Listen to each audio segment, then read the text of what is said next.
তোষামোদ নয়, ক্ষমতাকে প্রশ্ন করাই গণমাধ্যমের কাজ। আমরা প্রশ্ন করতে চাই আপনার হয়ে, জানতে চাই আপনি যা জানতে চান। শুরু করছি গ্লোবাল টেলিভিশনের নিয়মিত আয়োজন আর কাবেল প্রশ্নগুলো সহজ।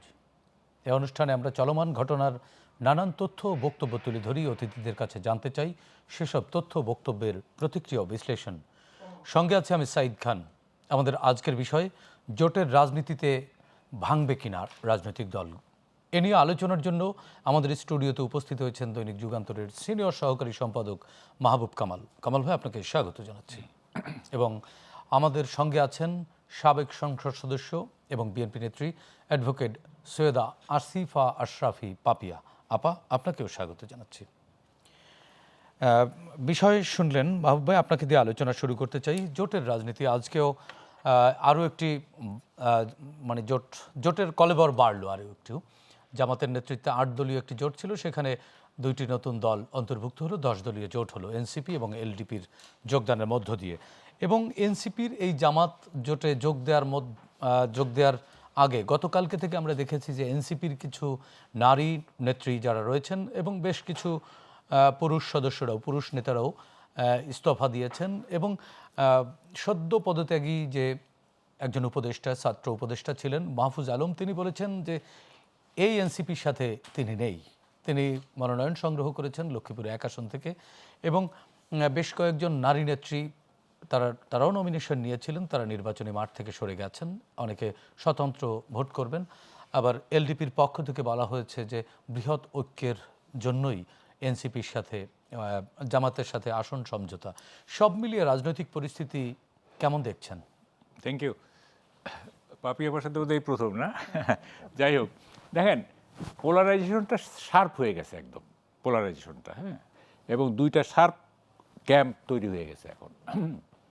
আগে যেটা ভাবা হয়েছিল যে পলিটিক্যাল পার্টিগুলো ইন্ডিভিজুয়ালি ইলেকশন করবে, এবং এনসিপি তো বলছিল যে আমরা 300 আসনে প্রার্থী দিব এবং আমরা 300 সিটে জিতবো, এরকম একটা মানে কথা বলছে। তারা 200 আসনে জিতবার কথা নাসিরউদ্দিন পাটোয়ারি বলেছেন। না, 300 আসনে একজনে বলছে, ওইটা অবশ্য ফান করে বলছে। যাই হোক, তারা জিতবে এবং তারা ক্ষমতা গ্রহণ করবে এবং রাষ্ট্র সংস্কার করবে, রাষ্ট্রকে একটা বিরাট বিনির্মাণের মধ্য দিয়ে রাষ্ট্রকে নিয়ে যাবে তারা।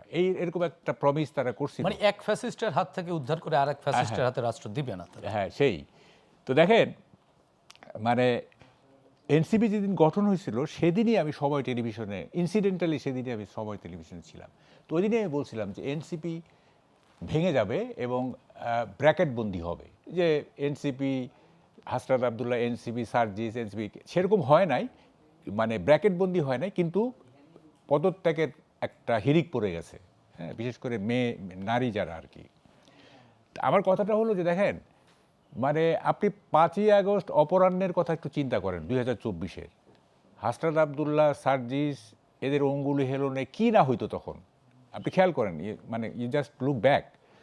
মানে কি সেই এনসিপি এখন দেখেন, তাদের গানম্যান দরকার হয়, তাদের এখন জামাতের সাথে ঐক্য করতে হয়, 30টা সিট নিয়ে তাদের দেন দরবার করতে হয়, যেখানে তারা 300 আসনে প্রার্থী দিয়ে জিতবে, এরকম একটা অবস্থার মধ্য থেকে 30টা আসন নিয়ে তারা দেন দরবার করে, গানম্যান সহ তারা এগুলি করতেছে। মানে কোথায় গেল আর কি। হ্যাঁ, দেখেন, আমরা কিন্তু আমি এনসিপির যে রাজনীতি, এবং এনসিপি, মাহবুব আপনার সাথে যোগ করি, এনসিপি বলেছিল জামাত একটি মৌলবাদী রাজনৈতিক দল, উগ্র সাম্প্রদায়িক শক্তি, তাদের সাথে এনসিপির রাজনীতি যায় না। শুনেন, শুধু এনসিপি কেন, দেখেন আমাদের দেশে হয়েছে কি, রাজনীতিবিদরা এত বেশি কথা বলে না, কম কথা বলাটা কিন্তু অনেক মানে লাভ আছে। যেমন খালেদা জিয়া কেন এত জনপ্রিয়, কারণ উনি কম কথা বলতেন। কম কথা মানে কম ভুল, বেশি কথা মানে বেশি ভুল।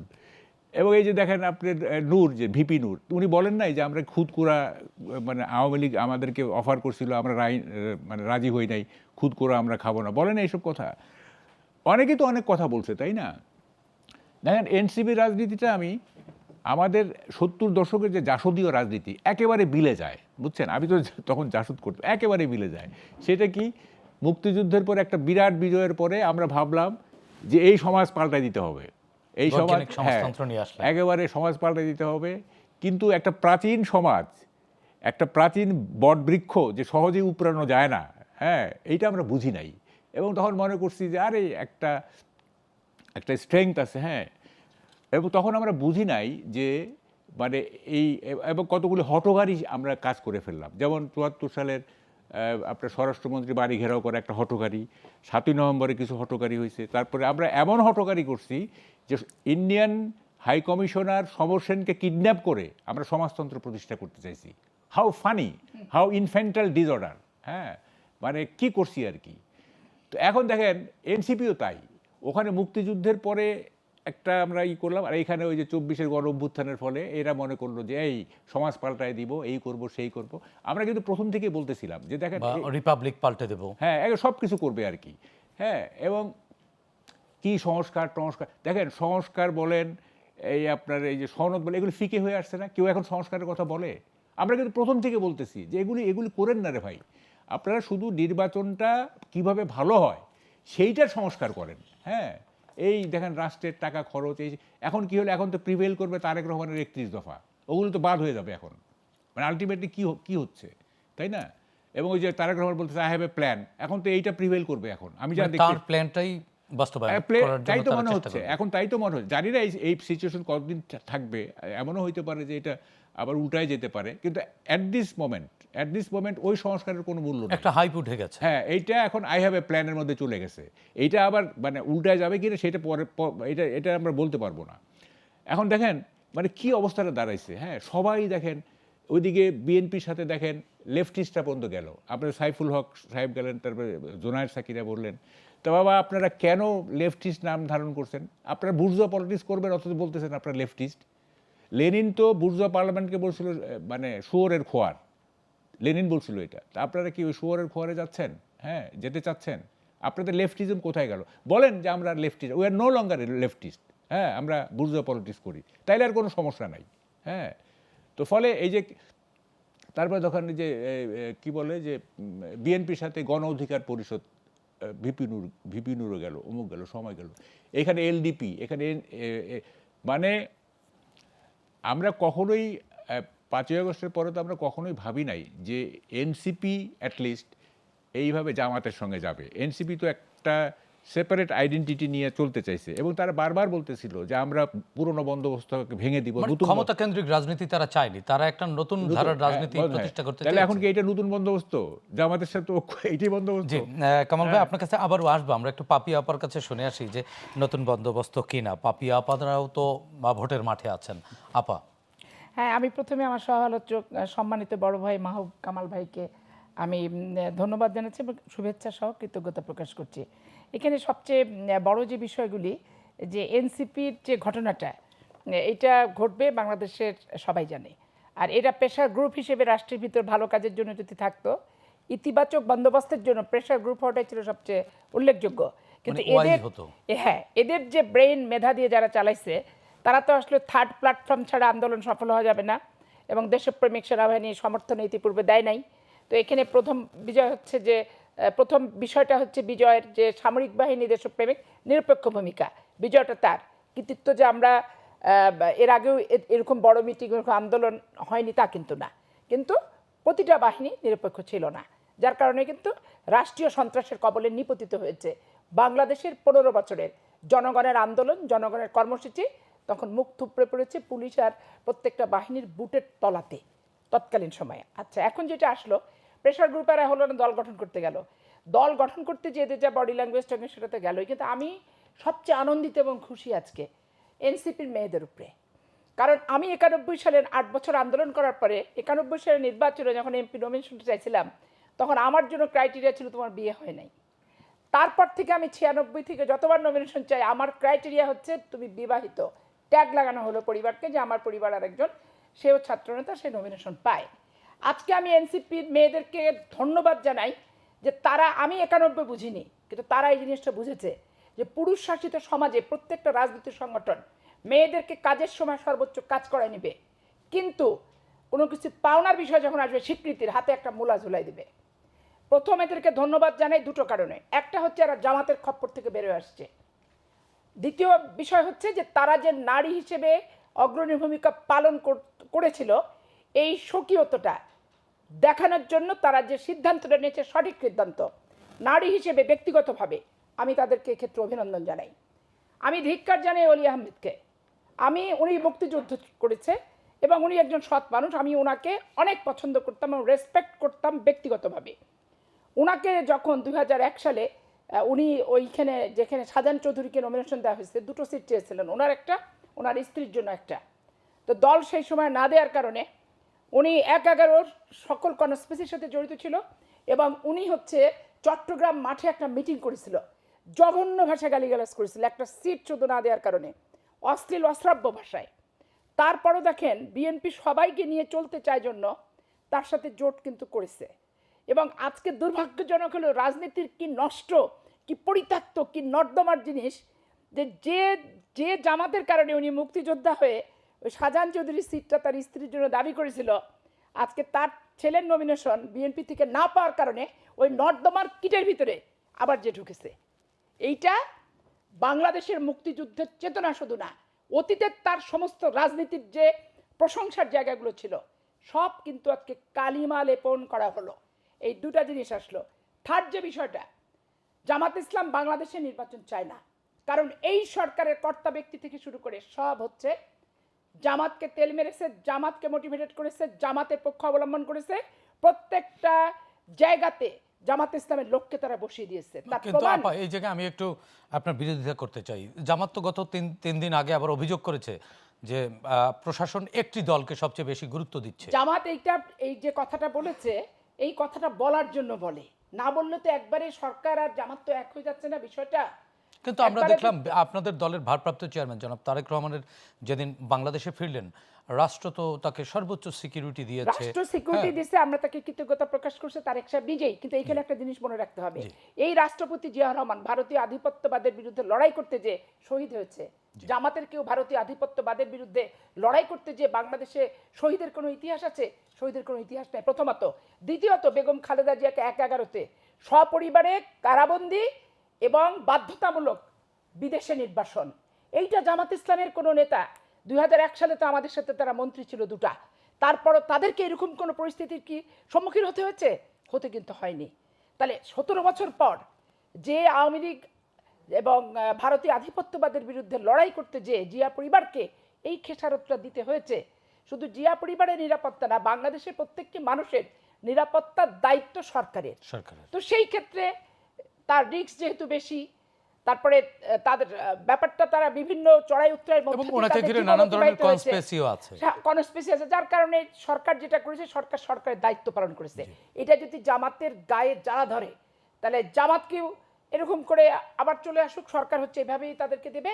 তাদের বাইরে নির্বাচনে যদি কোনো নেতা থেকে থাকে নির্বাসিত অবস্থায় নিয়ে আসলে জামাত প্রোটেকশন দেবে। জামাতের তো প্রোটেকশনের দরকার হয় না, ওদের ভিতর সামরিক বাহিনী আছে, বিমান বাহিনী আছে, কিরিস আছে, কুস্তিগির আছে, রককাটা আছে, খুরকাটা আছে। আমার চাঁপাইনবাবগঞ্জে সুফিয়ান নামে এক ছেলেকে চাঁপাইনবাবগঞ্জ শিবগঞ্জ থানাতে রীতিমতো বিদ্যুৎ পোলের ভিতর আটকে তার ডান হাত পা হাত কেটে ফেলে দিয়েছে, এবং তারা যে শিবির কর্মী এটা জামাতও স্বীকৃতি দিয়েছে, স্বীকার করেছে, এবং তারা এলাকায় হচ্ছে একবার প্রত্যক্ষ যে তারা শিবির কর্মী। তাহলে আমি তীব্র ভাষায় নিন্দা জ্ঞাপন করি। কিসের নির্বাচন ওনারা করতে চায়? রককাটা নির্বাচন। কিসের নির্বাচন করতে চায়? মানুষকে মেরে ওই পানি যখন চাইছে পেশাব মুখে দেওয়ার নির্বাচন। তারা তো নির্বাচন চাই বলেই তারা 300 আসনে প্রার্থী দিয়েছে এবং বড় একটি জোটও করেছে। নির্বাচিত হতে চায়, সরকার গঠন করতে চায়। সেই ক্ষেত্রে বলছি যে কোন নির্বাচনের ভিত্তিতে তারা সরকার গঠনের স্বপ্ন দেখছে? এই একটা মানুষকে গলা টিপে মেরে যখন পানি পানি করে চিৎকার দিচ্ছে চট্টগ্রাম কলেজে, তখন তাকে পেশাব দেওয়া হয়েছে। একজন ছেলের হাত কবজি পর্যন্ত কেটে ওই লাঠির ভিতরে ঢুকায় তাকে আনন্দ উল্লাস করেছে। রাজশাহী বিশ্ববিদ্যালয়ের নতুন তপন বিশ্বজিৎ, ডাক্তার জামিল এবং আমার ছাত্র দলের জাসাসের ছেলে আমানকে হত্যা করেছে। ফরহাদ নামে এক ছেলের হাত কেটে কবজি পর্যন্ত ফেলে দিয়েছে। 86টা ইতিহাস আছে যে রাজশাহী বিশ্ববিদ্যালয়, চট্টগ্রাম বিশ্ববিদ্যালয়, চট্টগ্রাম কলেজ এবং বিএল কলেজে 86টা হত্যাকাণ্ড এই ইসলামী ছাত্র শিবির করেছে। এগুলো কি ইতিহাস থেকে মুছে যাবে? যারা রক্কাটা নয়, ইতিহাস কি মুছে যাবে? যারা গলা কাটা নয়, ইতিহাস কি মুছে যাবে? যারা বাংলাদেশের প্রত্যেকটি শিক্ষা প্রতিষ্ঠান সন্ত্রাস করেনি, অভিযোগ তো তারাও আপনাদের বিরুদ্ধে কম করে না। আমাদের একটা জায়গা বলতে পারবে না যে ছাত্র দল ছাত্র শিবিরের কোনো ছেলেকে হত্যা করছে, একটা দেখা। জি আপা, আপনাকে না সেটি মাহবুব কামাল ভাইয়ের কাছ থেকে একটু শুনে আসি। কামাল ভাই, পাপি আপা তো একতরফা ভাবে জামাতের সকল অভিযোগ করলেন। না, পাপি আপা খেপে গেছে, এক্সাইটেড হয়ে গেছে। যাই হোক, না আমি এনসিপি সম্পর্কে আর দু একটু, আপনি যেটা বললেন না ওলিয়া, আপনি কিন্তু মেজর আখতারুজ্জামানের কথা বললেন না। এটা বলা বলা বলবো, ওটা ওটা বলা উচিত ছিল। আখতার জামানকে আসলে আমি ওটা ডাস্টবিনের নর্দমার কীট নিয়ে আলোচনা করে মুখ নষ্ট করতে চাই না। যাই হোক, কামাল ভাই একটু আপনার কাছ না, থেকে এটা শুনতে না, চাচ্ছি। আমি একটু এনসিপি সম্পর্কে বলি। দেখেন, আমরা তো এনসিপি তো আমরা সাহস দেখছি, তাই না? বিশাল সাহস তারা দেখাইছে। মানে এই এনসিপি কি ভেঙে গেল? বলছি আমি, শুনেন, এই সাহস দেখাইছে না, মানে courage without wisdom may lead to a disaster. সাহস থাকলে হবে না, সাহসের সাথে যদি উইজডম না থাকে তাইলে সেই সাহস কিন্তু একটা বিপর্যয় ডেকে আনতে পারে। এবং মানে তারা তো হিরো হয়ে গেছিল, তাই না? হিরো সম্পর্কে একটা কথা আছে, সেটা হচ্ছে a hero, a true hero is not just by the amount of his physical strength rather than আপনার strength of heart. Physical strength দিয়ে কিন্তু হিরো হয় না। হিরো হয় যার হার্টের স্ট্রেংথ আছে, যার হৃদয়ের স্ট্রেংথ আছে। ফিজিক্যাল স্ট্রেংথের কোনো ব্যাপার না। মনোবল। হ্যাঁ, তো ব্যাপার হলো যে আমরা তো পেশির শক্তি দেখছি, আমরা কিন্তু হৃদয়ের শক্তি দেখি নাই। হ্যাঁ, আমরা 5ই আগস্টের পরে যে সমস্ত কাণ্ড কারখানা দেখছি, আমরা কি দেখছি? মানে এখন ইফ ইউ লুক ব্যাক আর কি, হ্যাঁ, আমরা দেখছি একদিকে পেশি শক্তি, একদিকে, আর একদিকে কতগুলো মিথ্যা তত্ত্ব। হ্যাঁ, দেখেন মাহফুজ আলম যে আমাদের সাবেক তথ্য অ্যাডভাইজার, মাহফুজ আলম, হ্যাঁ, উনি একের পর এক তত্ত্ব দিচ্ছিলেন। হ্যাঁ, আপনার নানা রকম তত্ত্ব, এবং প্রথম আলোতে তার লেখা ছাপা হয়, তার ইন্টারভিউ ছাপা হয়। তা আমাকে যখন বলতো সবাই যে আচ্ছা ওই লেখাটা পড়ছেন মাহফুজ, আমি না এসব পড়ি না, আমি এসব আমি পড়ি না। আমার reading materials, I am selective of reading materials. আমি সব পড়ি না, বেশি দিন বাঁচবো না। মানে যেগুলি প্রয়োজনীয় এগুলো আমি পড়ি না। এগুলো 2 দিন পরে তামাদি হয়ে যাবে, 2 দিন পরে এগুলি কিচ্ছু থাকবে না, তামাদি হয়ে যাবে। দেখেন এগুলি আছে এখন, আর আছে কিছুই নাই। তো এই যে জিনিসগুলি ঘটলো না, এই যে 5ই আগস্টের পরে একটা প্রমিজিং, একটা প্রতিশ্রুতিশীল ইয়াং জেনারেশন, হ্যাঁ, কিভাবে ডিজেনারেটেড হয়ে গেল দেখেন। হ্যাঁ, কিভাবে ডিজেনারেটেড। মানে আপনি কি বলতে চাচ্ছেন অলরেডি ডিজেনারেটেড? নয়তো কি, ওরা তো ওদের যে আদর্শ ছিল, ওদের কি আদর্শ ছিল? যে রাষ্ট্র তারা পুনর্গঠন করবে, তাই তো? এটা কি আদর্শ ছিল না? এটা তারা বলতো আর কি, মুখেই তো। আরে বাংলাদেশে তো সবই রেটোরিক, বাংলাদেশে আবার কোনো রিয়েল কিছু আছে নাকি? সবই রেটোরিক।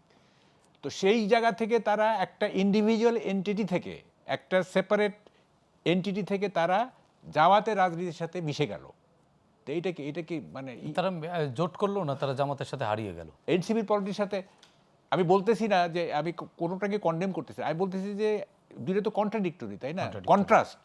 তা দুইটা কন্ট্রাস্ট কেন একসাথে মিশলো? হ্যাঁ, তাদের কোথায় সেই সেপারেট আইডেন্টিটি যেটা ছিল, যে আমরা এই রাষ্ট্রকে চেঞ্জ করে দিব, আমরা নতুন বন্দোবস্ত আনবো, পুরনো জিনিস, তারপরে তো পুরনো জিনিস। আপনার কাছ থেকে এই বিষয়ে আরো একটু শুনবো, আরো বিস্তারিত শুনবো আমরা ছোট্ট একটি বিরতি থেকে ফিরে।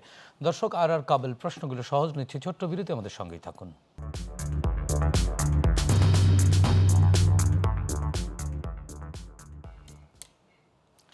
দর্শক, বিরতির পর আবারও স্বাগত জানাচ্ছি। আর কাবেল প্রশ্নগুলো সহজ। বিরতির আগে আলোচনায় ছিলাম দৈনিক যুগান্তরের সিনিয়র সহকারী সম্পাদক মাহবুব কামাল। আমাদের সঙ্গে আলোচনার জন্য আছেন সাবেক সংসদ সদস্য অ্যাডভোকেট সৈয়দা আসিফা আশরাফি পাপিয়া। কামাল ভাই, আপনার কাছ থেকে আলোচনা শুনছিলাম, আপনি বলছিলেন যে এক ধরনের ফিলসফি বা একটা আদর্শ থাকতে হয় রাজনীতিতে, যেটি এনসিপির মধ্যে কি ছিল না? তারা শুনেন, এখানে ব্যাপার বিপরীত মেরুর দুটি দল কি করে এখন? আমি বলি, শোনেন, আমি জাসদের সঙ্গে এনসিপির একটা তুলনা করলাম না।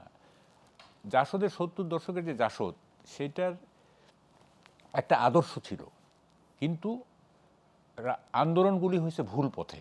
আদর্শ কিন্তু ছিল, আমরা কিন্তু ডেডিকেটেড ছিলাম, আমরা মানে সমাজতন্ত্রের জন্য জীবন বিসর্জন দিতে চাই, বিসর্জনও দিয়েছে, অনেকে দিয়েছে বিসর্জন। হ্যাঁ, আমাদের একটা সিনসিয়ারিটি ছিল, কিন্তু আমরা মিসলেড হয়েছিলাম, আমরা ভুল পথে পরিচালিত হয়েছি। হ্যাঁ, ভুল পথে পরিচালিত না হলে একজন হাই কমিশনারকে কিডন্যাপ করে সমাজতন্ত্র প্রতিষ্ঠা করা যায়? এটা পৃথিবীর কোনো ইতিহাসে, এ তো ব্ল্যাক সেপ্টেম্বর আর যে কু ক্লাক্স ক্লানের মতো সন্ত্রাসবাদী দলের কাজ এটা, তাই না? অথচ আমরা বলতেছি যে আমরা মার্কসিস্ট পার্টি। হ্যাঁ, মার্কসিজমের কোথাও লেখা ছিল না এগুলি, ফলে এগুলি করছি। এনসিপির হয়েছে কি, পার্থক্যটা হচ্ছে এখানে, আমাদেরটা কিন্তু রেটোরিক ছিল না, আমরা সিনসিয়ারলি এটা একটা প্রিন্সিপাল ছিল, একটা বিলিভ করছি আমরা। একটা যেমন আমি রাতে ঘুমাইতে পারতাম না যে সমাজতন্ত্র প্রতিষ্ঠা হলে, হাউ চাইল্ড আই ওয়াজ, দেখেন যে সমাজতন্ত্র যদি প্রতিষ্ঠা হয়ে যায় আমাকে কি দায়িত্ব দেওয়া হবে, আমি কি সেই দায়িত্ব পালন করতে পারবো? রাতে এগুলি চিন্তা করতাম। মানে এত আনাড়ি ছিলাম আর কি। হ্যাঁ, তো একটা কমিটমেন্ট ছিল, একটা সিনসিয়ারিটি ছিল। কিন্তু এনসিপির হচ্ছে কি, এনসিপির টোটালটাই একটা রেটোরিক। হ্যাঁ, এটা রেটোরিক। হ্যাঁ, এটা তাদের একটা বাক সর্বস্ব। হ্যাঁ, আমি মনে করি তাদের কোনো কমিটমেন্ট ছিল। যদি কমিটমেন্ট থাকতো তাইলে তাদের এই পরিণতি হয় না, এই যে আরেকটা দলে বিলীন। আমি জামাতকে ওইভাবে বলতেছি না, আবার আরেকটা দলে বিলীন হয়ে যাওয়া, যেটার সঙ্গে তাদের যে রেটোরিক, সেটার একেবারে গালফ অফ ডিফারেন্স, কোনো মিল নাই। মানে বিলীন হয়ে যাওয়া কেন বলছেন? আহা, জোটে যাওয়া মানেই কি, এক ধরনের আইডেন্টিক্যাল হয়ে গেল না জামাতের সাথে। আপনি জোট কার সঙ্গে করেন? যাদের সাথে মিনিমাম একটা লসাগু থাকতে হবে তো। হ্যাঁ, একটা লোয়েস্ট কমন মাল্টিপল থাকতে হবে তো, যে এই এই এই মিনিমাম ইস্যুতে আমরা ঐক্যবদ্ধ হয়েছি। একেবারে যদি কোনো আপনার না থাকে, সামঞ্জস্য না, তাহলে তো আর সেখানে জোটে যাইতে পারে না, তাই না? তো ফলে এইটা একটা রেটোরিক ছিল। এবং আমরা দেখছি 5ই আগস্টের পরে, মানে যদি এনসিপি যদি এরকম হইতো, আমি একটা হাইপোথেটিক্যাল বলি, যে যদি এমন হইতো যে না 5ই আগস্টের পরে তারা এইসব মানে যে সমস্ত কর্মকাণ্ডে যারা করে, এরে সরাও, ওরে সরাও, এইখানে করো, এই করো, সেই করো, হ্যাঁ, এগুলি না করে যদি তারা একটা সাবমিসিভ রোল নিত, একটা বিনয়ী নিত, এবং মানুষের কাছে বলতো যে আমাদের দল চালাতে গেলে আপনারা আমাদের ফান্ডিং করেন, আমরা নতুন দল গঠন করছি, আমরা টাকা পয়সা মানুষের কাছে ক্রাউড ফান্ডিং করতো, প্লাস হচ্ছে একটা বিনয়ী ভাব নিত। হ্যাঁ, দেখেন জিনিসটা কি হয়ে গেল। আমি বারবার একটা কথা বলতেছিলাম, যে কয়েকটা টেলিভিশনে আমি বলছি যে সাইমন বলিভারের ওই কথাটা, revolution devours his own children, বিপ্লব তার নিজের সন্তানদের খেয়ে ফেলে। এখানেও তাই হয়েছে। বিপ্লব মানে এটা তো বিপ্লব না, গণ অভ্যুত্থান। এটা ডিভাউট ইজ ওন চিলড্রেন, নিজের সন্তানদের খেয়ে ফেললো। দেখেন 5ই আগস্টের অপরাহ্নের কথা চিন্তা করেন আর আজকের কথা চিন্তা করেন, মানে সিনারিও দুটো আপনি মানে আপনার ভিজুয়ালাইজ করেন যে সেই সময় কি আর এখনকার সময়টা কি। হ্যাঁ, মানে ওই যে আমি কালকে বলছিলাম যে মাছের সাথে পানির যে সম্পর্ক, রাজনীতিবিদের সঙ্গে জনগণের সেই সম্পর্ক, সেই ইয়াং রাজনীতিবিদ তাদের এখন গানম্যান দরকার হয়। হ্যাঁ, ভাবে না কোথায় চলে গেছে আর কি। হ্যাঁ, মাহবুব ভাই, আপনার কাছ থেকে শুনবো, আমরা একটু পাপি আপার কাছ থেকে আরেকটু শুনে আসতে চাই। আরও কি রাজনৈতিক দল ভোটের আগে আরও ভাঙাচোরা হতে পারে কিনা, ভাঙন আসতে পারে কিনা? আসতে পারে। এটা একবার যেমন মাহবুব কামাল ভাই বলছিলেন যে বিলীন হয়ে গেল, এনসিপি বিলীন হয়ে গেল। আসলে তো বিলীন না, ভোটের জোট তো আপনারাও করেছেন অনেকের সাথে, সেই দলগুলো কি বিলীন হয়ে গেছে? আমরা নির্বাচনী জোট আমরা করেছি। এখন আমাদের রাজনৈতিক সংগঠনের যে অবস্থানটা, যে বয়সটা, যে ম্যাচুরিটিটা, এনসিপির নিশ্চয়ই সেই বয়স, ম্যাচুরিটি এবং অভিজ্ঞতা না। তারপরে একটা ব্যাপার আছে, আমরা ছাত্র রাজনীতি করে করে এসে, আন্দোলন করে করে এই পর্যায়ে আসছি। আর এনসিপি একটা নিরাপদ সড়ক চাই, অন্ধকারে এটা নিরাপদ সড়ক সহ এই জায়গায় এসে আত্মপ্রকাশ করে আসছে। তাহলে একটা শিষ্টাচারের যে ব্যাপারটা, স্কুল কলেজ বিশ্ববিদ্যালয় থেকে একবারে রাজনীতির মাধ্যম দিয়ে উঠে আসা মাঠ লেভেলের একটা কর্মীর কাছে আপনি যে ম্যাচুরিটিটা পাবেন, সেইখানে আপনি অন্য ব্যানারে করে শিক্ষা প্রতিষ্ঠানের থেকে বেরো এসে দিনের পর দিন অন্য ব্যানারে এসে রাজনীতি করে সফলতা, আপনি ওই কালচারটা পাবেন না। এটা তার জ্বলন্ত প্রমাণ হচ্ছে প্রত্যেকটা বিশ্ববিদ্যালয়ে যে ছেলেগুলো নির্বাচিত হয়েছে, বিশেষ করে রাজশাহী বিশ্ববিদ্যালয়ের কথা বলবো, আমিও ভিপি ছিলাম, এবং আমি যখন পরপর 2বার ভিপি ছিলাম, প্রত্যেকে আওয়ামী লীগ এবং বাকশালী শিক্ষকরা ছিল সেখানে। এবং সেখানে আমি কখনো ওই নর্মস, ওই সীমারেখাটা শিক্ষক আর টিচারের সাথে যেটা সেটা কিন্তু ছিল। কিন্তু ওই যে আম্বার নামের যে জিএস, তার যে বডি ল্যাঙ্গুয়েজ, তার যে কথাবার্তা, মনে হচ্ছে ভিসি নিয়োগ সে দিবে, প্রভিসি নিয়োগ সে দিবে। এবং ওইটা রাজশাহী বিশ্ববিদ্যালয়ের একটা বিজনেস কেন্দ্র, তার কথা মতো উঠতে হবে, বসতে হবে, সে যা বলবে তাই করতে হবে। আওয়ামী লীগকে আমি উৎখাত করবো, কিন্তু একটা ছাত্র কি পারে উৎখাত করতে? যে প্রক্রিয়ার ভিত্তিতে নিয়োগ হয়েছে, সিন্ডিকেট আছে, সিনেট আছে, একাডেমিক কাউন্সিল আছে, তারপরে শিক্ষা অধিদপ্তর আছে, মন্ত্রণালয় আছে, এবং মন্ত্রী আছে, সব কিছু বাদ দিয়ে সকল বাহিনীর প্রধান যদি আম্বার হয়ে যায়, তাহলে ওইখানে শিক্ষার পরিবেশ তার দ্বারা বিনষ্ট হচ্ছে না শিক্ষার পরিবেশ সুষ্ঠু হচ্ছে? এটা কিন্তু বিবেচনার ভিতরে আপনাকে আনতে হবে। ঢাকা বিশ্ববিদ্যালয় একই দেখেন, আমরা সারা জীবন 9 বছর আন্দোলন করে প্রকাশ্য দিবালোকে, অন্ধকারে না, গুপ্তচড়া হয়ে না, আওয়ামী লীগের জাঙ্গিয়া হয়ে না, একটা প্রকাশ্যে ছাত্র দলের পাপিয়া করে এসেও 91 সালে একটা মহিলা এমপি পর্যন্ত আমাদেরকে আমরা হতে পারিনি। আর সেখানে দেখেন সাদিক কায়েম ডাকসুর ভিপি হয়ে ঢাকা শহরের নমিনেশন নিচ্ছে এমপি ক্যান্ডিডেট। তাহলে তার এমপি ক্যান্ডিডেট সে কোথায় হতে চায়? যেখানে হাদি হতে চায়, হাদি হতে চেয়েছিল। তো হাদির নখের যোগ্য তো এরা কেউ না। আজকে হাদি হত্যার বিচার জারের উপর দিয়ে আমি চাই, আমার বিবেকের স্বাধীনতা দিয়ে আমি চাই, আমার নীতির নৈতিকতার কোনো পূর্ণ থাকলে তার উপরে দাঁড়িয়ে আমি নিরপেক্ষ বিচার হাদি হত্যার চাই, যে সঠিক বিচারটা হাদি পাক পেয়ে যাক, তারা আপনারা এবং শাস্তি পাক। একই দাবিতে কিন্তু ইনকিলাব মঞ্চ সাথে শাহবাগেও তাদের অবস্থান ইনকলাব নিয়েছে। মঞ্চের যে বক্তব্যটা যে হচ্ছে বিচার না হওয়া পর্যন্ত নির্বাচন হবে না, ঠিক জামাত ইসলামের মতো পিআর না হলে এটা নির্বাচন একটা হবে না। আবেগতাড়িত বক্তব্য আবেগের তো তাড়িত হতে না, পারে। এটা সুপরিকল্পিত। নির্বাচন পিআর না হলে নির্বাচন হবে না, উচ্চকক্ষ না হলে নির্বাচন হবে না, স্থানীয় নির্বাচন আগে না দিলে নির্বাচন হবে না, গণপরিষদ না দিলে নির্বাচন হবে না। এনসিপি জামাত ইসলাম একই সুরে সুরে সুরে সুরে ভাজে ভাজে লয়ে লয়ে তালে তালে কথা কিন্তু এ যাবৎকাল 1.5 বছরে বলে আসছে। আজকে হাদি হত্যার বিচার বাংলাদেশের কোন মানুষটা চায় না? সবাই চায়, আমরাও চাই। তাহলে এখন বিচার পদ্ধতি প্রক্রিয়ার একটা মেয়াদ, একটা সময়, একটা ইনভেস্টিগেশন, তারপরে বিচারের যে কিছু ক্ষেত্র, এগুলি তো আছে। তাহলে এখন কি করতে হবে?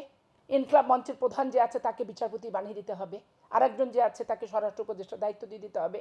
তাহলে তারা ওই চেয়ার ওই জায়গায় বসে তারা নিজেরা চিন্তা করে দেখুক যে এইটা বলার সাথে সাথে কারেন্টের মতো বিচার দেয়া কি সম্ভব? কারেন্টের মতো বিচার নিষ্পত্তি করা কি সম্ভব? কারেন্টের মতো কি একটা দেশ থেকে আর একটা দেশ থেকে অন্য দেশে একটা আসামি ধরে নিয়ে আসা সম্ভব? যখন আবার একটি জাতীয় সংসদ নির্বাচনের প্রক্রিয়া চলছে। হ্যাঁ, সেই কারণে নির্বাচনটাকে যে হুমকি দিচ্ছিল, এগুলো দেখেন বিভাগীয় শহর পর্যন্ত ছড়াই যাচ্ছে।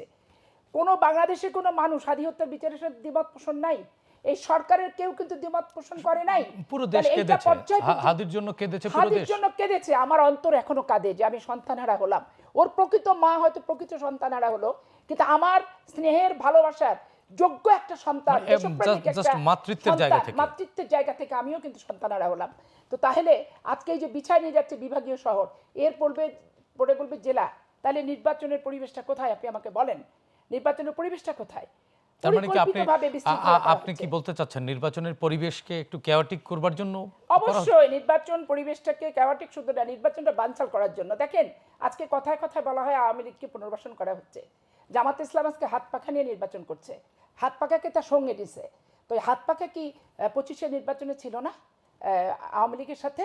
এটা আপনি চিন্তা করে দেখেন। তারপরে আপনি যাকে যোগ দেওয়া 25 সালে তো নির্বাচন হয়নি। 24 সালে কি 24 ছিল না? 24 সালে তো না, ছিল। 24 সালে ছিল, তারা তো বর্জন করেছিল কেন হাত নির্বাচন। পাখা একবারও কি যায়নি? 15 বছর নির্বাচনে হাত পাখা 18 আওয়ামী সালে লীগের গিয়েছিল। সাথে তারা আওয়ামী আগে লীগের লোকাল সাথে? গভর্নমেন্ট ইলেকশন লোকাল গভর্নমেন্টে আচ্ছা গিয়েছিল। করেছি, তখন আমরা বর্জন করেছি। আচ্ছা তারপরে আপনি দেখেন এই যে আমাদের বহিষ্কৃত যেগুলোকে গ্রহণ আমরা বহিষ্কার করছি, ওনারা একবারে আতর খুশবু টসবু দিয়ে গোলাপ পানি দিয়ে ধুয়ে সাগরে স্নান করে একবারে পায়জামা পাঞ্জাবি টুপি তসবি হাতে দিয়ে বরণ করে সব ফেরেস্তা বানায় দিচ্ছে, আপনারাও তো গ্রহণ ফেরেস্তা করছেন। বানায় দিচ্ছে। অন্য দল থেকে তো আপনারাও গ্রহণ অন্য দল করছেন। থেকে আমরা গ্রহণ করেছি, করব, তারাও করবে। কিন্তু আমরা ফ্যাসিবাদী হাসিনার দোসর যদি বলি, মেজর আক্তার কি বাদ যায়?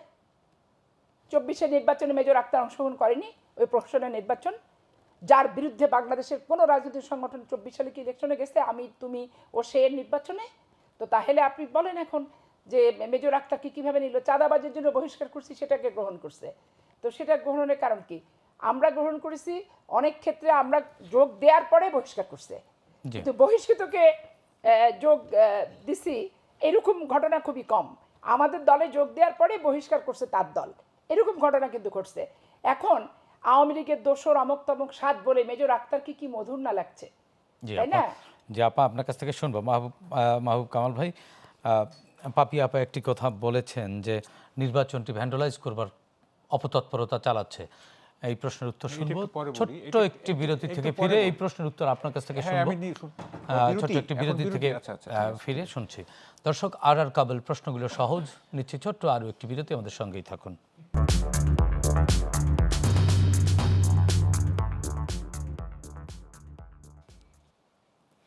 দর্শক, বিরতির পর আবারও স্বাগত জানাচ্ছি। আর কাবেল প্রশ্নগুলো সহজ ছিলাম আলোচনায়। মাহবুব ভাই, আপনার কাছ থেকে শুনতে চাচ্ছি, বিরতির আগে প্রশ্ন রেখে গিয়েছিলাম। পাপি আপা বলছেন যে পরিস্থিতি সৃষ্টি করে নির্বাচনকে বানচাল করবার অপতৎপরতা চালাচ্ছে এবং পাপি আপা সেই দায়ভার জামাত সহ অন্যান্য রাজনৈতিক দলের দিকেই আঙ্গুল তুলেছেন অভিযোগের। এটা একটু পরে বলি। সেটা হচ্ছে যে আগে বলে নিই, আমি কিন্তু বলতেছি না যে এনসিপি বিলীন হয়ে গেছে জামাতে। এনসিপি জামাতের সাথে আইডেন্টিক্যাল হচ্ছে, আইডেন্টিক্যাল, বিলীন হয় নাই। আচ্ছা, একটু বলে নেই, এই যে আমরা জিনিসগুলি দেখতেছি না, এই যে দল বদল, এই দল ইয়ে করা, এই করা, সেই করা, এলডিপি অমুক বলতেছি না, এইটা বাংলাদেশের একটা জেনারেল ফিচার। সেটা হচ্ছে দেখেন, একটা এমপিশিপের জন্য সর্বস্ব ত্যাগ করতে রাজি আছে পলিটিশিয়ানরা। আমরা যদি দেখি অতীতে, এবং এখানে কোনো ন্যায় নীতি নাই। যেমন ধরেন 91-এর নির্বাচনে MK আনোয়ার আওয়ামী লীগের নমিনেশন চাইছিল, যেহেতু পায় নাই সেহেতু বিএনপিতে আসছে। এরকম অসংখ্য আমি দেখাইতে পারবো, বিএনপির কাছে চাইছে পায় নাই, আওয়ামী লীগে গেছে, আবার আওয়ামী লীগের কাছে আবার এবারও তো দেখলাম রাশেদ খান হ্যাঁ তিনি দল বদল করে ধানের না, শীষে গেলেন। এক বড় দলের কাছে পায় না, আর একটা বড় দলের কাছে, মানে তাকে এমপি হইতে হবে। হ্যাঁ, এটা হচ্ছে তার বড় ব্যাপার। দেখেন বাংলাদেশে না, আপনি কি বলেন, সব কিছু ইনসিডেন্টাল, কোনো নীতির ভিত্তিতে কিছু হয় না। যেমন ধরেন একটা ছেলে ঢাকা ইউনিভার্সিটিতে ভর্তি হয়েছে না, সে ঘটনাচক্রে একজন ছাত্রদল নেতার সাথে পরিচয় হয়েছে। হ্যাঁ, সে তাকে সিট টিট দিছে, সে কিন্তু ছাত্রদল হয়ে গেল, সে বঙ্গবন্ধুরে গালিগালাজ করবে, অমুক করবে, তমুক করবে। হ্যাঁ, আবার ওই ছেলেটাই যদি ঘটনাচক্রে একজন ছাত্রলীগ নেতার সাথে পরিচয় হইতো, তখন কিন্তু সে ছাত্রলীগ হয়ে যেত, তখন সে আবার জিয়ারে গালিগালাজ করতো। তার মধ্যে কিন্তু কোনো ইয়ে নাই, মানে ফিলসফি নাই। হ্যাঁ ওটা নাই। সে ঘটনাচক্রে ছাত্রদলের নেতার সঙ্গে তার পরিচয় হয়েছে এবং সে তাকে সিট দিছে, অমুক করছে তমুক করছে, সে ছাত্রলীগ হয়ে গেল, এবং তখন আওয়ামী লীগ খারাপ, বঙ্গবন্ধু খারাপ, এই সেই। আবার যদি বিএনপি হইতো হইতো, তাহলে তখন আবার জিয়া খারাপ, এটা খারাপ, সেই খারাপ। তো এই যে মানে কোনো নীতির কোনো ব্যাপার নাই এখানে, হচ্ছে সব ঘটনাচক্রে ইনসিডেন্টাল এবং ওই যে স্বার্থ সংশ্লিষ্ট আর কি। তো এরকম আমরা দেখছি এমপিশিপের জন্য কত কিছুই না করছে মানুষ। হ্যাঁ, মানে সব কিছু বিসর্জন দিতে রাজি আছে। কি যে মজা এমপিশিপে ভাই, আমরা এটা বুঝলাম না, কি যে মজা এটার মধ্যে। হ্যাঁ, মান্না ভাই তো এমপি হওয়ার জন্য 36 কোটি টাকা চেয়েছেন। চাইছে, মানে আমি এটা কি মধুটা কি। হ্যাঁ, এটা তো এমপি মানে কি, এমপি হচ্ছে সে ল ফ্রেম করবে, আর তার কোনো কাজ নাই। হ্যাঁ, তাহলে উনি কি এতই ডেডিকেটেড, এতই প্যাট্রিয়ট, শুধু ল ফ্রেম করার জন্য উনি এত সর্বস্ব ত্যাগ করতে চায়, নাকি এলাকায় গিয়া মাতব্বরি করবে, ওই মানে কি সব কিছু ধমকাবে, ওসিকে ধমকাবে, টিওনোকে ধমকাবে, আর ওই যে এসব করবে। আমরা তো এগুলি মানে বুঝতেই পারি না যে কেন এমপিশিপের জন্য এত কেন লালায়িত এমপিশিপের জন্য, যে কারণে নীতি বিসর্জন দিয়ে এক দল থেকে আরেক দল এইসব কাণ্ড ঘটছে। যাই হোক, এইসব বাদ দেন। এখন আপনার যে প্রশ্নটা, দেখেন আমি কিন্তু উত্তেজিত হইতে চাই না। উত্তেজিত মানে আমি কি বলে যে আমি একটা শান্তিপূর্ণ নির্বাচন চাচ্ছি, এই জন্য আমি এই মুহূর্তে জামাতকে মানে সেইভাবে সমালোচনা করতে রাজি না। যেহেতু আমি মনে করি, যেহেতু নির্বাচন পাবলিক যাকে ভোট দিবে, এটা হ্যাঁ আমি ডেমোক্রেটিক আউটলুক থেকে বলতেছি যে পাবলিক যাকে ভোট, হ্যাঁ পাবলিক যদি এই জামাতকে ভোট দেয় আমাদের মেনে নিতে হবে, আর যদি বিএনপিকে ভোট দেয়, এই জোটকে যদি ভোট দেয় মেনে নিতে হবে। সুতরাং আমার মনে হয় জিনিসগুলো এখন শান্তিপূর্ণ থাকা উচিত, এটা একটা। তবে এই যে উনি যেটা বাপিয়ে বললো, এটা খুবই মানে কি একটা ভ্যালিড প্রশ্ন উনি করছেন। সেটা হচ্ছে যে নির্বাচনকে বানচাল করার একটা চক্রান্ত হইতে পারে। এটা হইতে পারে, এবং কিছু আলামত তো আমরা দেখতেছি, কিছু আলামত কিন্তু অলরেডি দেখা যাচ্ছে। হ্যাঁ, এই যে ধরেন যে একটা অ্যাবসার্ড দাবি তুললো ইনকিলাব মঞ্চ, যে বিচার হইতে হবে 26 দিন না 1 মাসের মধ্যে বিচার হইতে হবে, এটা একটা অ্যাবসার্ড দাবি। মানে যদি আসামি ধরাও পড়ে, তাও তো আপনার এই বিচারটা 26 দিনের মধ্যে করা সম্ভব না। যদি আপনি কি বলে যে ওই স্পেশাল ট্রাইব্যুনাল না করে আপনি যদি কি বলে যে মানে সাধারণ বিচার ব্যবস্থা যদি করেন আর কি, এটা সম্ভব না এই বিচার করা, এটা অনেক সময় লাগবে। হ্যাঁ, তো ফলে এরকম যা দাবি তোলা, এটা সন্দেহজনক। এবং তারা বিভাগীয় শহরগুলিতে একটা প্রোগ্রাম দিছে, সেখানেও কি হয় না হয় এটা বলার। আমি তো এমনও সন্দেহ করি, আমি কালকে বলছি, কালের কণ্ঠে বলছি, যেমনও হইতে পারে, আমি বলছি যে দোহাই আপনাদের, যে নির্বাচন বানচাল করার জন্য যুদ্ধ খেলবেন না। হ্যাঁ, এটা কিন্তু একটা আছে, যে কোনো যেমন পাকিস্তানে যেটা হয়েছে আর কি, পরে যখনই নির্বাচনের ব্যাপার হইও, তখন ইন্ডিয়ার সাথে একটা যুদ্ধ ভাব আগে হয়েছে, এখন তো হয় না এগুলো। তো যুদ্ধ ভাব করবেন না। হ্যাঁ, এটা আমাদের জন্য, আমি বলছি যে যুদ্ধ হচ্ছে কোনো সংকটে মানে ওয়ার্স্ট অল্টারনেটিভ, সবচেয়ে বাজে বিকল্প। এবং যুদ্ধ শুধু প্রাণ নাশ করে না, এইটা ইকোনমির উপরে মানে প্রভাব পড়ে। এবং আমাদের যে ইকোনমি, এই ইকোনমি মানে যুদ্ধ অ্যাফোর্ড করতে পারে না। সুতরাং যুদ্ধের কোনো প্রশ্ন নেই। আমরা একটু পাপি আপার কাছ থেকে শুনে আসতে চাই। আপা, আপনি যে বললেন যে নির্বাচন ভণ্ডুল করতে চাই, এটি আসলে যৌক্তিক বলে আপনি মনে করেন যে এটা সম্ভব? সরকার, রাজনৈতিক দলগুলো এবং অলমোস্ট সবগুলো স্টেকই কিন্তু নির্বাচনমুখী, তাহলে ভণ্ডুল করার ষড়যন্ত্র কে করছে? এটা তো আইওয়াস হচ্ছে। সরকারের দায়মুক্ত হওয়ার জন্য তফসিল ঘোষণা করে দিয়ে দিয়েছে। সরকার চুরি ঠেকাতে পারে না, ডাকাতি ঠেকাতে পারে না, হাদি হত্যা যে হবে সেটা হত্যার আগে কোনো আলামত উনি পান না। একটা মাদ্রাসায় বিস্ফোরণ হয়ে দেখেন সেখানে কি ঘটনা ঘটলো সেটার কোনো খবর নাই। একটা হিন্দু ছেলেকে গাছে টেঙে পুড়িয়ে মেরে ফেলে দেওয়া হলো, সেটা ওর টের পায় নাই এই সরকার।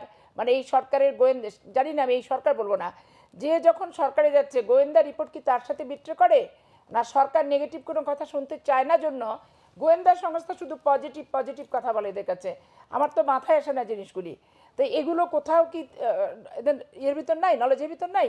এবং এই যে প্রস্তুতি, অস্ত্র সহ ধরা পড়ছে শিবিরে কয়েকটা ছেলে, বোম বানানোর সরঞ্জাম সহ ধরা পড়ছে জেএমবি হরকাতুল জিহাদের লোকজন।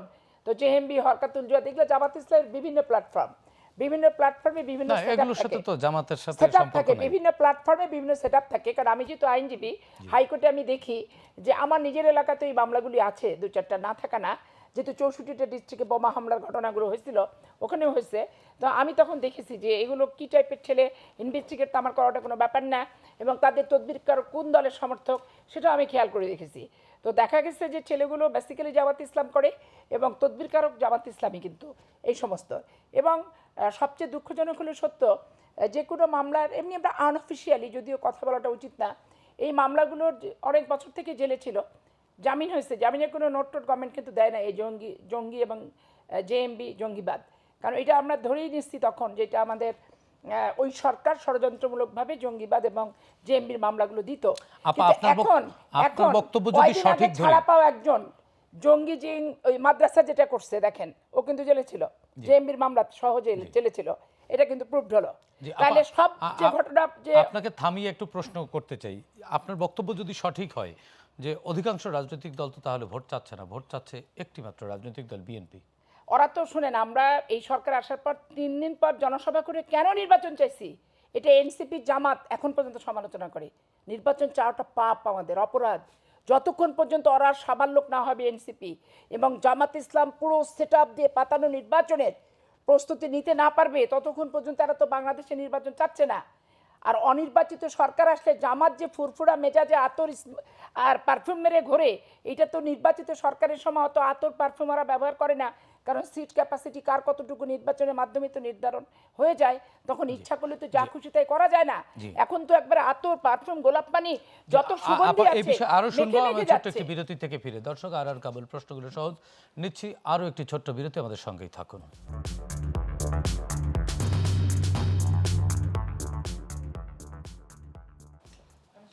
দর্শক বিরতির পর আবারও স্বাগত জানাচ্ছি আর কাবুল প্রশ্নগুলো সহজ যাচ্ছে সরাসরি আলোচনায়। পাপিয়া আপা, বিরতির আগে আপনার সাথে আলোচনায় ছিলাম, আপনার কাছ থেকে শুনছিলাম, একটু হালকা কিউ দিতে চাচ্ছি, সেটি হচ্ছে যে জামাতের সঙ্গে জোট আপনাদেরও ছিল, আজকে জামাত কেন খারাপ হয়ে গেল? জামাত আমার কাছে খারাপ হয়নি, জামাত তখনও যা আমার কাছে এখনো তো অদূর ভবিষ্যতে ঠিক তাই থাকবে। জামাতের সাথে বিএনপি জোট হয়েছিল মুক্তিযুদ্ধে যারা বিরোধিতাকারী ছিল সেটাকে পক্ষ শক্তি বলার জন্য কিন্তু না। জামাত দিয়ে ১/১১-তে চাঁদাবাজি থেকে, দুর্নীতি থেকে, এতিমের টাকা আত্মসাৎ থেকে শুরু করে, টিআরের কাবিখার গম থেকে শুরু করে তাদের ১২-১৩ জন এমপি এবং জামাত ইসলামের নেতা ১/১১-তে যে মামলা খাইছে, গোলাম পারওয়ার থেকে ডাক্তার তাহের থেকে শুরু করে, তারপরে আপনার হচ্ছে এই যে শাহজাহান সাহেবের 10 বছরের সাজা, তারপরে নিজামী সাহেব, মুজাহিদি সাহেব সহ দেলোয়ার হোসেন সাইদের বিরুদ্ধে পর্যন্ত ১/১১-এ মামলা ছিল, কিন্তু ১/১১-তে মামলা ছিল। তারপরে তারা অধিকাংশ মামলা কিন্তু প্রমাণ হয়নি। না, মামলা ছিল, কিন্তু তারা বলে কি ক্ষমতায় যাওয়ার পরে বিএনপি দুর্নীতি ধরা পড়ছে, আমরা ছিলাম সতী সাবিত্রী, তুলসী পাতা ধোয়া পানি। এইখানে আমার আপত্তি যে নির্বাচন বানচালের ষড়যন্ত্র নিয়ে আলোচনা শুনছিলাম। নির্বাচন বানচালের ষড়যন্ত্র জামাত ইসলামও করছে, সরকারও করছে, এবং হচ্ছে আপনার এনসিপিও করছে। আপনি দায়িত্ব নিয়ে বলছেন? দায়িত্ব নিয়ে, আমার ব্যক্তিগত দায়িত্ব নিয়ে আমি বলছি, কারণ সরকার প্রত্যেকটা জিনিসে উদাসীনতার একটা ব্যাপার আছে। তফসিল ঘোষণা করে দিলাম, তারপরে কি হলো জানে না।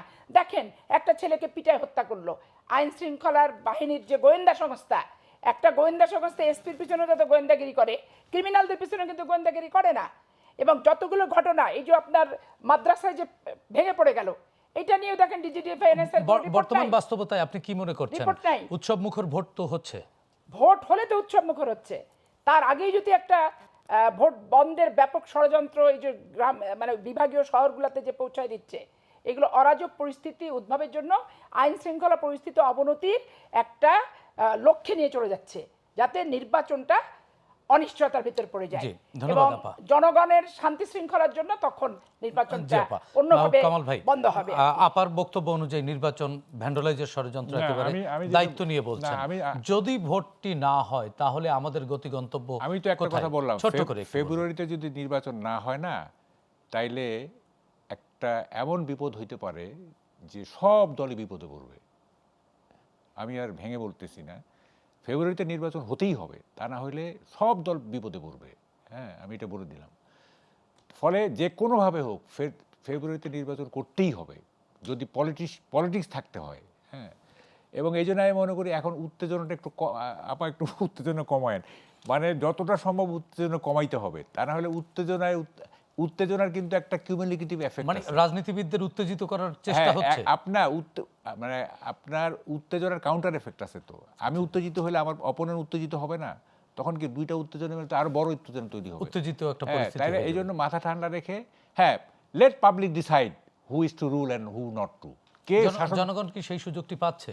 না, আমি বলতেছি যে যদি না পায় সেটা পরে দেখা যাবে। ইলেকশন যদি ম্যানিপুলেটেড হয়, ইলেকশন যদি কি বলে যে কোয়ার্সিভ একটা ফোর্স যদি এটা ইলেকশনকে মানে ম্যানিপুলেট করতে চায়, সেটা পরে দেখা যাবে। না, কিন্তু কামাল ভাই যে আপনি বলছেন যে উৎসব মুখর হবে, জনগণ যদি ভয়ের মধ্যে পড়ে যায় তাহলে ইলেকশনটা উৎসব আরে মুখর বাবা, হবে কি করে? ভয় কাটানোর জন্যই তো উত্তেজনা পরিহার করতে হবে, আমি সেটাই বলতেছি। জি।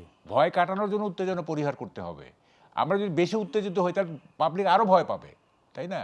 ফলে পাবলিকে যাতে নির্বাচনটা একটা শান্তিপূর্ণভাবে হইতে পারে, সেই ব্যবস্থা সবাইকে করতে হবে, সবাইকে দায়ী।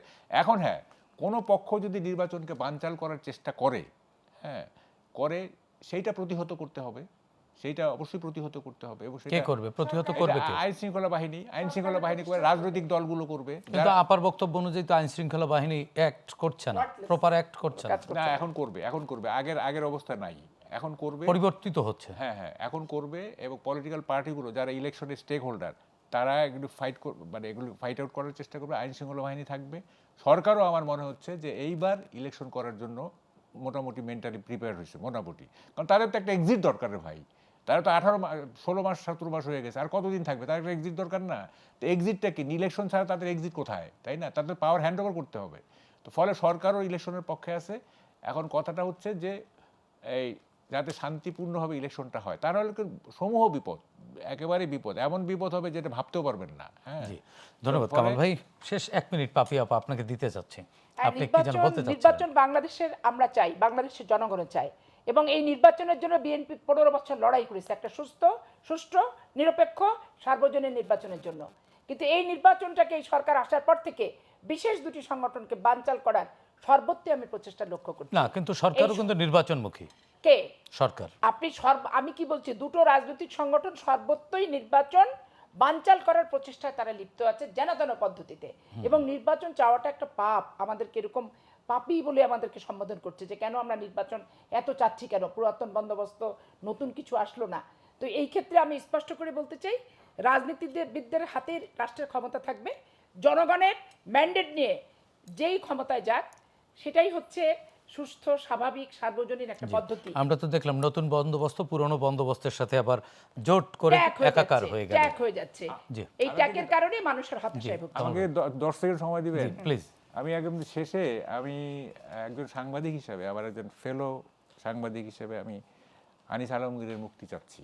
ঠিক আছে, এর অনেকদিন তো হইলো, মানে এমন কোনো অপরাধ করে না যে জি, দিনের পর দিন- নিশ্চয়ই আনিস আলমগীর ভাই সহ যারাই আছেন ন্যায় বিচার পাবেন। সবাই এই জায়গায় এই অনুষ্ঠান থেকে আমরা সবার ন্যায় বিচার, সম্পাদককে ধরে নিয়ে গেছে, তার জন্য আমরা প্রতিবাদ করেছি, আমরা ন্যায় বিচার মানববন্ধন চাই করেছি। নিশ্চয়ই এই মাহমুদুর অনুষ্ঠান রহমানকে থেকে। ধরে নিয়ে ধন্যবাদ গেছে, পাপি আপা, ধন্যবাদ আমরা মাহবুব করেছি। কামাল ভাই, ডেইলি স্টার এবং আপনাদের প্রথম দুজনকে। আলোকে প্রিয় করছে, দর্শক, সেটারও প্রতিবাদ করছি। আর কাবুল প্রশ্নগুলো সহজ অনুষ্ঠানটি আজকের মতো শেষ করছি। আগামীকাল সকাল 7টায় অনুষ্ঠানটি ফিরছি কাল ঠিক রাত 9টায় নতুন অতিথিদের সঙ্গে নিয়ে। ততক্ষণ পর্যন্ত ভালো থাকুন, সুস্থ থাকুন, গ্লোবাল টেলিভিশনের সঙ্গেই থাকুন।